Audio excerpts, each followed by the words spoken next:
Ang aking ibabahagi ngayon ay tungkol sa bayan ng ating Panginoong Diyos sa kasalukuyan. Alam naman kasi ng halos lahat sa atin na ang Israel ang unang bayan ng Diyos. Kaya ang tanong na lumilikot sa isipan ng marami, kung ang Israel ay hindi na bayan ng Diyos, sino na ang itinuturing ngayon na hinirang ng Panginoon? Kaya sa pagkakataong ito ay ating aalamin, bakit nga ba inalis sa Israel ang pagiging bayan ng Diyos? Sino ang pinili ng Panginoon bilang kapalit sa bansang ito? At ano ang katunayan sa kasaysayan sa pagkahirang sa bayang pinili ng Panginoon sa ating panahon ngayon?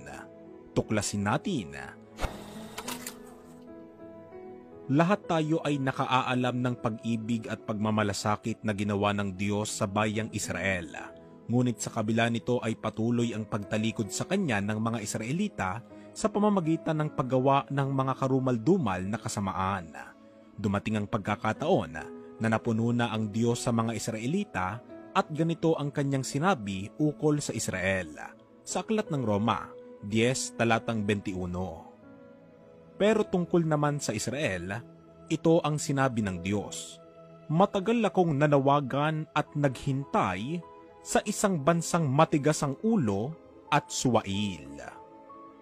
Bunga nito, ano ang ginawa ng Diyos sa bayang Israel? Ganito naman ang mababasa sa Oseas 13 talatang 13 hanggang 14. Ang Israel ay binigyan ko ng pagkakataong magbagong buhay, ngunit tinanggihan. Para siyang batang ayaw lumabas sa sinapupunan, siya'y anak na suwail at mangmanga. Hindi ko sila paliligtasin sa impyerno, hindi ko sila ililigtas sa kamatayan.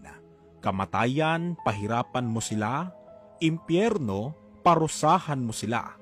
Wala na akong nalalabing awa sa kanila.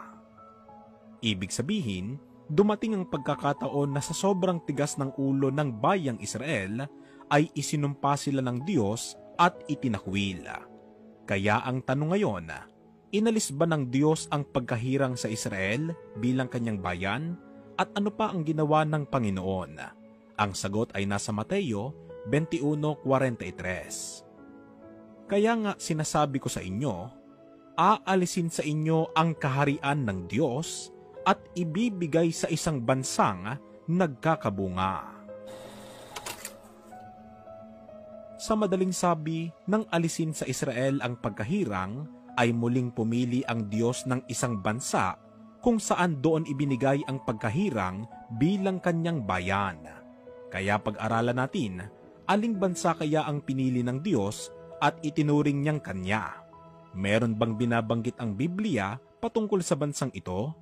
Basahin muna natin itong nasa Isaias 24:15. Kaya't luwalhatiin ninyo ang Panginoon sa silanganan, sa makatuwid bagay ang pangalan ng Panginoon ng Diyos ng Israel sa mga pulo ng dagat. Narinig ninyo? Ang bansang luluwalhatian niya sa Panginoon na Diyos ng Israel ay mula sa silanganan sa mga pulo ng dagat. Pero ating linawin, ano ba ang tinutukoy dito na silanganan? Doon pa rin sa aklat ni Propeta Isaias sa 43 talatang 5. Mula sa malayong silangan ay dadalhin ko ang iyong lahi, at mula sa malayong kanluran ay titipunin kita. Sa makatuwid, yung silanganan na pagmumulan ng bayang pinili ng Diyos kapalit sa Israel ay bansa sa malayong silangan. Tanong, eto bang bansang Pilipinas na ating tinitirhan? Eto ba ay bansa sa malayong silangan? Hayaan nating ang magpatotoo dyan ay isang aklat kasaysayan. Dito sa aklat na pinamagatang Asia and the Philippines ni Horacio de la Costa, sa pahina 169 ay ganito ang sinasabi na ililiwat ko na sa ating wika. Hindi maaaring mawalan ng kabuluhan na ang bansa na halos nasa gitnang pangheografiya ng malayong silangan na ito ay ang Pilipinas ay siya ring bansang kinatatagang mabuti ng Kristyanismo. Natiyak natin ang pagmumulan ng mga tao na bansa na luluwalhati nga sa Panginoon na Diyos ng Israel na ang banggit ay silanganan o malayong silangan ay tumutukoy sa bansang Pilipinas. Pero baka may magsabi ng ganito, ang bansang Pilipinas ba ay pasok din sa description ng sulat ni Isaias na ang banggit ay sa mga pulo ng dagat? Ganito naman ang sinasabi sa website ng isdpe.com at acddialogue.org patungkol sa bansang Pilipinas. Ililiwat ko na rin sa ating wika. Ang Pilipinas ay isang arkipelago ng 7,641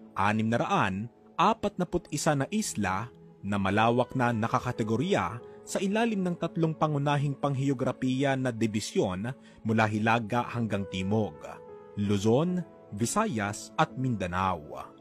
Ang baybayin ng Pilipinas ay umaabot ng hanggang 17,500 kilometro. 3 kilalang anyong tubig ang nakapalibot sa kapuluan, ang karagatang Pasipiko sa silangan, ang South China Sea sa kanluran at hilaga, at ang Celebes Sea sa timog.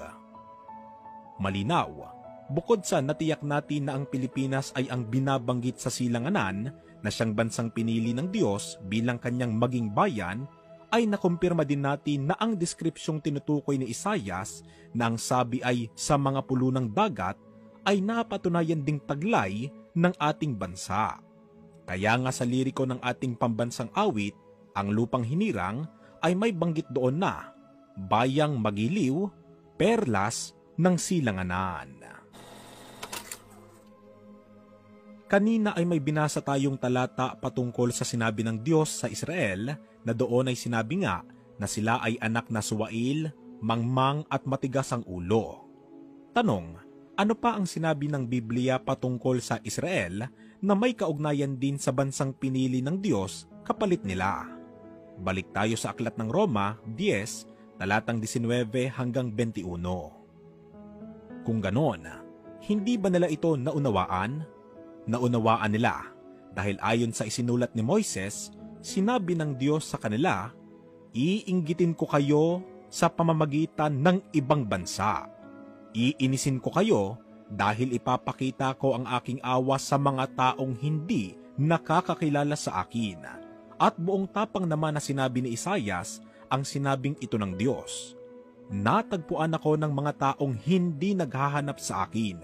Ipinakilala ko ang aking sarili sa mga hindi nagtatanong tungkol sa akin. Narinig ninyo?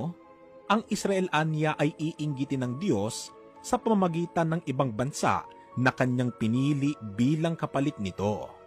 Hindi ba totoo naman na ang Pilipinas ay bansang hindi kumikilala dati sa Diyos? Kung babalikan natin ang pag-aaral sa eskwelahan, ay itinuro sa atin na ang mga ninuno natin ay sumasamba noon sa iba't ibang mga Diyos. Ang pinakapopular sa mga ito ay ang tinatawag na Anito. At alam nyo ba na sa buong Asya ay bukod tanging ang Pilipinas lamang ang kaisa-isang bansa na Kristiyano?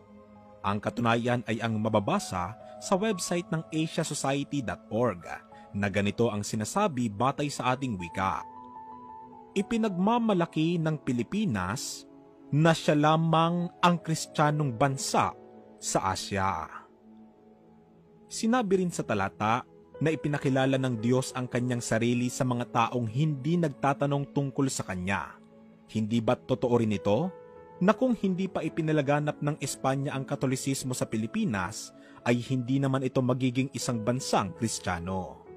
Sa makatuwid, ang ginawang pangangaral ng mga paring Kastila sa Pilipinas ang nagbukas ng pinto sa Pilipinas ukol sa pagiging bayan ng ating Panginoong Diyos. Pilipinas ay mayroong mga hinirang, pinili ang ating Panginoong Diyos. At ito nga ay ang grupo o kalipunan ng mga tao na ipinalit sa bayang Israel bilang bayan ng ating Panginoong Diyos sa panahong ito.